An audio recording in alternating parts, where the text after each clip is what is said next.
entire backyard. Yes, They're probably I guess about so. 10 feet from the house and it's right up on the fence line. And it does have a side to it. It's not just a carport. And it's just not in compliance. What do we do there? It's not in compliance. They've been fined for it, but that doesn't make it. And that's why they're here. They're requesting the variance because it does not comply with the code. So you all have the opportunity to recommend approval of that to city council or not. And they put in here the fact that they know they put it up without doing the variance first. But the way our codes are written, it still allows people to come back and basically asking for forgiveness at this point. So that's what you all are considering on this item. Okay, I understand better. Thank you. You all. Carport is kind of a dumb name. I mean, It's there, I mean, my issue with the next one, the mixed use, the carport isn't really, and I'm pro mixed use, but there has to be a middle ground to where your neighbors aren't in tears. Oh, and about the gravel, how they were saying it gets muddy. The Dollar General dig up behind my neighbor's house to put, I don't know, some piping. And when it rained, it sinked in, so we decided to put gravel. Because it was sinking in really bad, so that's why we did that. That's probably very appreciated. the, ability, are y'all within the guidelines in the ordinances? Are you right up on the fence, far enough away from the house? We are away from the house, yes. It's not connected to the house. Do they have an easement? It's, they're behind. I think what we're saying is the problem is that it's right up against this property line, and it should be a setback. Yes. There's a 3-year setback and a side But setback. we don't want to see. The house.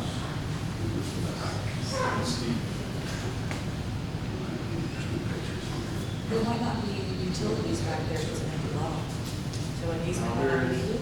That is on this diagram, can you show them?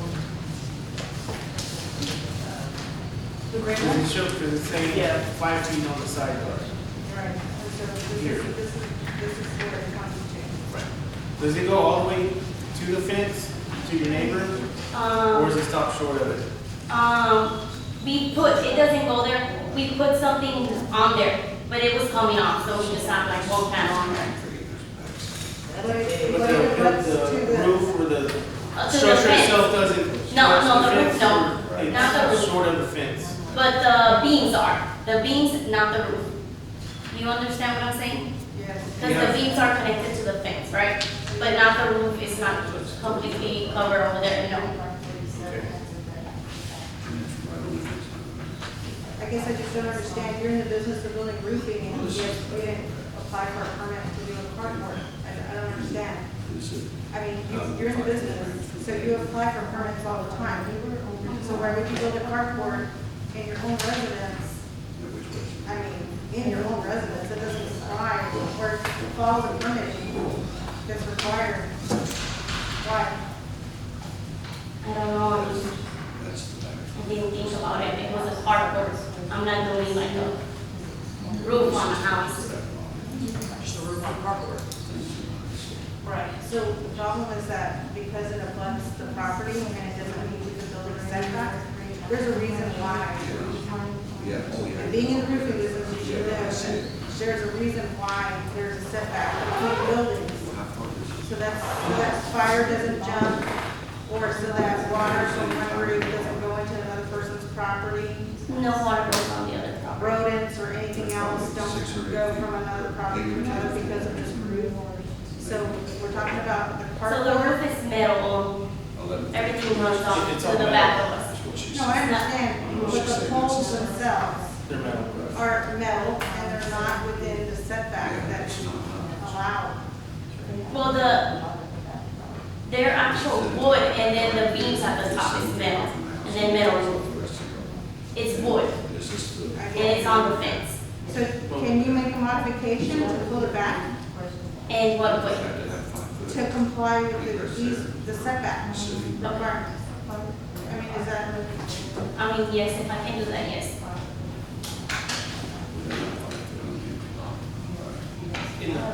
backyards like that, do they have to have a permit to build a structure like that? What type of structure? In the The backyard? carport, to build a carport in the Carport, if backyard. they're calling it a carport? And just like, you know, the four walls. Yeah, I mean, you should, and that would have been, if they had come in to pull a permit, then that would have triggered the city telling them what the setback requirements are. What are the And the setbacks? heights. What I'm saying, well, that's what I'm saying is, if it's just a carport, I understand the front, we have the ordinance in the front. Do we have in the ordinance where in the backyards, they have to have a permit for a carport? Now, I understand we've got the setback rules that whatever they build has to be in those limits. Right. But do we actually have to have a permit for a backyard structure? Because then everybody would have to have a permit just to put up a shed, basically. I can respond to the shed. If it's under 120 square feet, you don't need a permit. But anything over that, a permit is required. Okay. So in this So case, what you're asking for is a variance to approve what they already have. Which is, if it's probably not within the setbacks that is required in the ordinance. because So there should be, this, 5 feet there and 5 feet from the back fence. this should be right here. This Five should feet stop. from the neighbors and what So about? the issue is we can approve the existing one now or not approve it, and then that's our recommendation to council. Excuse me. Go Also, ahead. she's, for the maximum accessory building coverage for the rear yard is 30%. She's covering more, so she's requesting a variance for that also because of the size of the buildings and the space that she's occupying.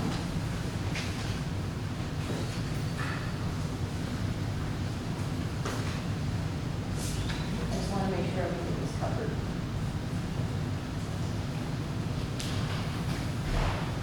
And you guys tore everything out of your home, are y'all living in it?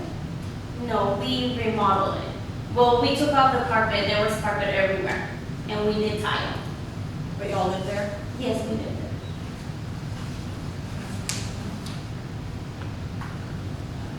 And the owner of the lot is okay with you making it a entrance to your business? What would be the maximum percentage allowed then?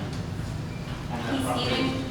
He has also told us to consider to buying the property for us to build our office in the back. And that's something we are considering. It would probably be a better idea for your neighbors, for sure. So if you have, you know, I Hang mean, on that, that's still a commercial for us. So what we don't know is the square footage of the house, No, the lot itself. right, the house and the lot, right? We don't know the square footage of the lot. I mean, the carport to me, I feel like it's a done deal. They have already built it and, I mean, unless we're gonna make them tear it down, which I feel is a little excessive, if they can move it back to within the easement. But it's still gonna be covering, that's what Patty mentioned, so it's still gonna be larger than it should be, covering Oh, it's gonna more be- than 30% of the backyard. It's gonna be a So nightmare. you would have to approve the variance request Right. to allow it to remain that size as well, to cover that Right. amount. If not, like I said, then it goes to council, and depending on what they say, if that doesn't get approved, then they would be required to take it down. Right, I mean, if your neighbors wanna sell their house right now, and someone gets an appraisal done on their house, it's gonna throw off the comps in their neighborhood, because now you've got a home that's double the size of any other home in your neighborhood, so it's gonna shoot up everyone's value. Or worse, and trying to mix it mixed use, I mean, it's a nightmare on the appraisal side of it and the assessing side of it, but, I mean, for the percentage wise of it, like she said also, there's fires jumping and whatnot, and there's a reason why easements are put in place, and unfortunately, when something goes wrong, it's us that they come after and say, you know, we approved it, and it's our house burned down. Right, I understand. So, what do you think, Clay? I'm gonna make a motion not to allow variance to the zoning ordinance, single family dwelling district, R1, 613.016 D8, maximum accessory building coverage in rear yard, 30%, section 153.159, accessory buildings and carports to consider allowing this consider allowing them to carport, on however that reads, but I don't think we should allow variance, that's what I'm trying to say. So you're making a motion Making to a motion deny, to deny to the deny the variance. To variance. not allow, right, to not. I'll second that. Okay, we have a motion to deny the request for a variance at 5127 for existing carport, and we have a second. Roll call. Commissioner Hinojosa, Aye. Commissioner Ebert, Aye. Commissioner Pittman, Aye. Chairperson McBee, Yes. motion carries.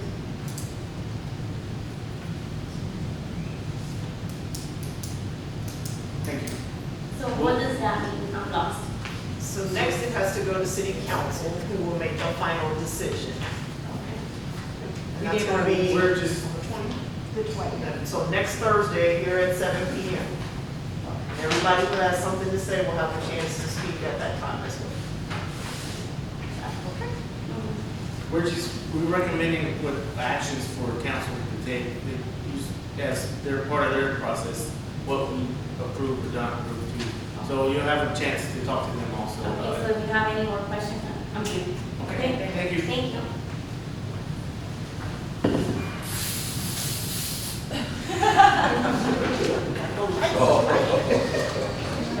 Volunteer.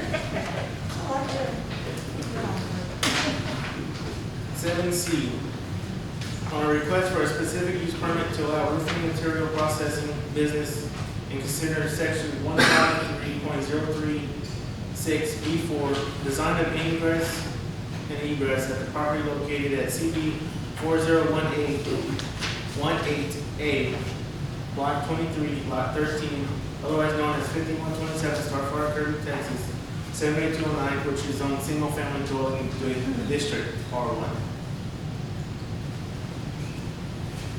Now we're on. Now we're on the commercial part of it. Okay, is there anything we need to know, Monique, before I open my mouth and make a fool out of myself? No, sir, so this is where, if just so you know, like I said, she's already here to speak to what they're planning to do. And the property owner is also here if you have questions for him. But you're able to